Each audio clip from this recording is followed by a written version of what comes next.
अपने बाल बेचें और माला माल हो जाएं। क्या आप जानते हैं कि इंसानी बालों से क्या कुछ बनाया जाता है? नहीं जानते तो फिर ये वीडियो जरूर देखें। आपने अब तक बहुत से मुनाफा बख्श कारोबारों के बारे में सुना होगा जिनके जरिए कम वक्त में ज्यादा पैसे कमाए जा सकते हैं, मगर क्या आप जानते हैं कि टूटे हुए या फिर कटे हुए इंसानी बाल बेचकर भी बड़ा कारोबार किया जाता है? जी हाँ, जिन बालों को हम कंघी के दौरान टूटने या कटवाने के बाद जाया समझ लेते हैं, वो बाल निहायत कीमती हैं।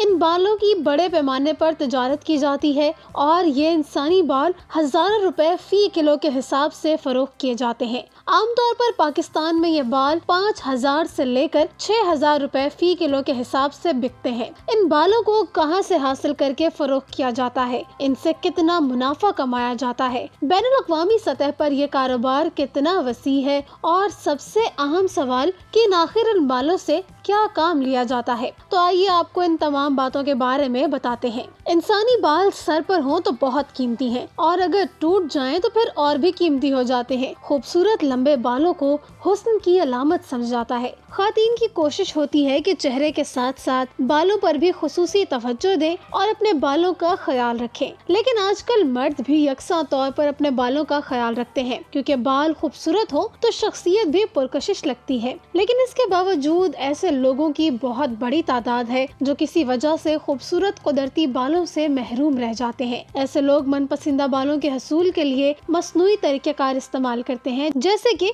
Hair transplant surgery. जदीद दौर में इस किस्म के बहुत से इलाज हैं जो लोग करवाते हैं, लेकिन ये ट्रांसप्लांट और सर्जरी बाल लगवाने का इंतहाई महंगा तरीका है, जिसकी वजह से बहुत मखसूस लोग इससे फायदा उठा सकते हैं और महंगाई से परेशान हाल लोग सर्जरी करवाने से ज्यादा विग के इस्तेमाल को तरजीह देते हैं और इसी विग को बनाने के लिए इंसानी बालों का इस्तेमाल किया जाता है। अक्सर औकात गली मोहल्लों में आपने ऐसे फेरी वाले देखे होंगे जो कि ख़वातीन के बालों के एवज पैसे या फिर खाने पीने की कोई अशिया देते हैं, जैसे कि पतीसा या निमको वगैरह। गुज़िश्ता चंद सालों से जब से ये काम शुरू हुआ है, तब से ख़वातीन ने भी अपने टूटे हुए बाल संभाल कर रखना शुरू कर दिए हैं और बाल खरीदने वालों को फरोख्त करती नजर आती हैं। खासकर देहाती इलाकों में ख़वातीन बच्चों को पैसे देने के बजाय ये टूटे हुए बाल देकर चीजें खरीदने का कहती हैं। बज़ाहिर ये बहुत मामूली बात लगती है और कई जगहों पर तो शायद ये रोजमर्रा की रूटीन है, मगर घर घर से इकट्ठे किए जाने वाले ये बाल कितने महंगे दामों बिकते हैं, ये तो वो ख़वातीन भी नहीं जानती जो खुशी से अपने बाल बेच देती हैं। हम आपको बताते हैं कि बाल खरीदने वाले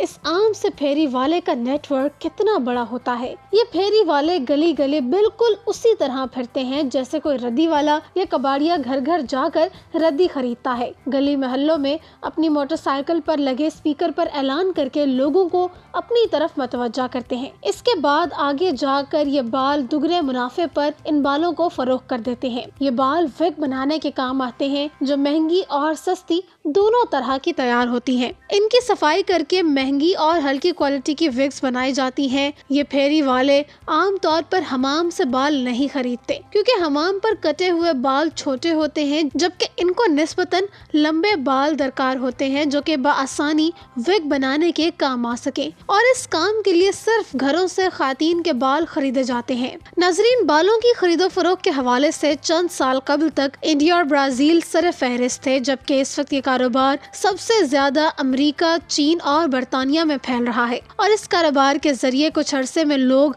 हजारों पाउंड्स या डॉलर बआसानी कमा रहे हैं। लेकिन गुज़िश्ता कुछ अरसे से इस कारोबार के असरात पाकिस्तान में भी नुमायां तौर पर नजर आ रहे हैं। इस कारोबार ने मुल्क के बहुत से शहरों में जोर पकड़ा हुआ है। लाहौर में भी बहुत से गोदाम मौजूद हैं जहां इंसानी बालों का कारोबार किया जाता है। इस काम का यही तरीका कार है कि मुख्तलिफ शहरों में गोदाम बनाकर मुख्तलिफ कारंदे रखे जाते हैं जो कि गांव-गांव, शहर-शहर घूमते हैं और बाल इकट्ठे करते हैं। बहुत से चीनी बाशिंदे ऐसे हैं जो बालों का व्यापार करने के लिए पाकिस्तान में रिहाइश पजीर हैं, जो अपने कारंदों के जरिए मुल्क के मुख्तलिफ जगहों से कीमती नरखों पर बाल मंगवा कर चीन भेजते हैं, जहाँ इन बालों से विगे وگیں تیار کی جاتی ہیں۔ اس کے علاوہ آپ نے دیکھا ہوگا کہ کاندھے پر پلاسٹک کا تھیلا لٹکائے کچھ بچے اور خواتین گندگی والی جگہ سے کچھ اٹھاتے ہوئے نظر آتے ہیں۔ یہ لوگ صرف کاٹ کباڑ ہی نہیں بلکہ ان جگہوں سے بال بھی تلاش کرتے ہیں، کیونکہ بال ان جگہوں سے میسر آنے والی تقریباً سب سے مہنگی آئٹم ہے۔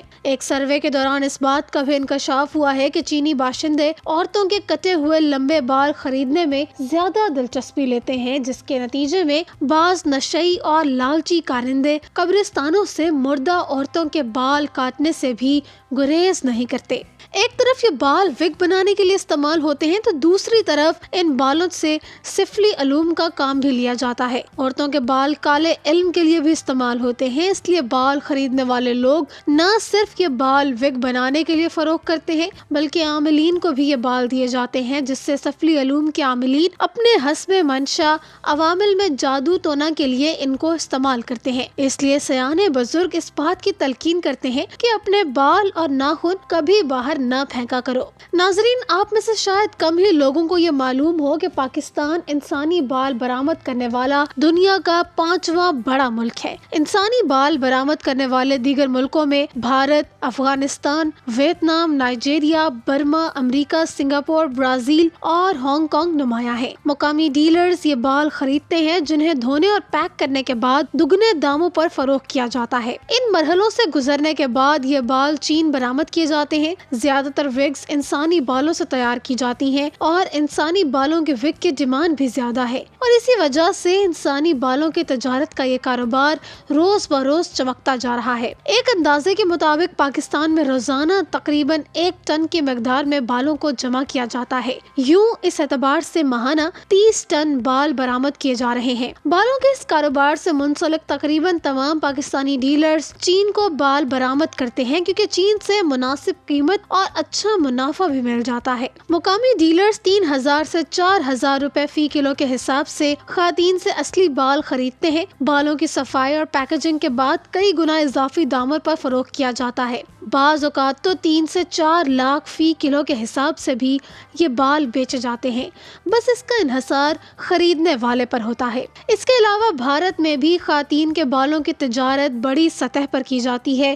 بھارت میں مذہبی عقیدہ اس کاروبار کے لیے بھی فائدہ مند ثابت ہوا ہے۔ ہندوؤں کا یہ عقیدہ ہے کہ بالوں کا عطیہ بھی دیا جا سکتا ہے۔ اس عقیدے کے مطابق کوئی منت یا مراد پوری ہونے پر بالوں کا نذرانہ بھی پیش کیا جا سکتا ہے، جس کے لیے خواتین بھی اپنا سر منڈوا دیتی ہیں۔ بی بی سی کی ایک رپورٹ کے مطابق بھارتی ریاست تامل ناڈو سے جو بال برآمد کیے جاتے ہیں ان میں سے 1/4 بال تو وہ ہوتے ہیں جن کا مندروں میں نذرانہ پیش کیا جاتا ہے۔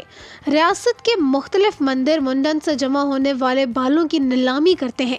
نیلامی سے حاصل ہونے والے بالوں کو کمپنیاں صاف صفائی کرنے کے بعد ان کے وگ تیار کرتے ہیں، جو کہ مختلف ممالک میں مہنگے داموں فروخت ہوتی ہیں۔ ناظرین، اب ہم آپ کو بتاتے ہیں کہ انسانی بال اور فیکٹریوں میں بننے والے مصنوعی بال میں کیا فرق ہوتا ہے۔ مصنوعی اور انسانی بالوں کی وگ کے درمیان سب سے بڑا فرق فائبر میں ہے۔ انسانی بالوں کی وگ انسانوں کے بالوں سے بنتی ہے، لہٰذا وہ اصلی نظر آتے ہیں اور چھونے پر اصلی محسوس ہوتے ہیں، لیکن اصلی بالوں کی طرح ان کو دھونے کے بعد دوبارہ سٹائل کرنا پڑتا ہے اور اصلی بالوں کی طرح ہی ان کا خیال رکھنا پڑتا ہے۔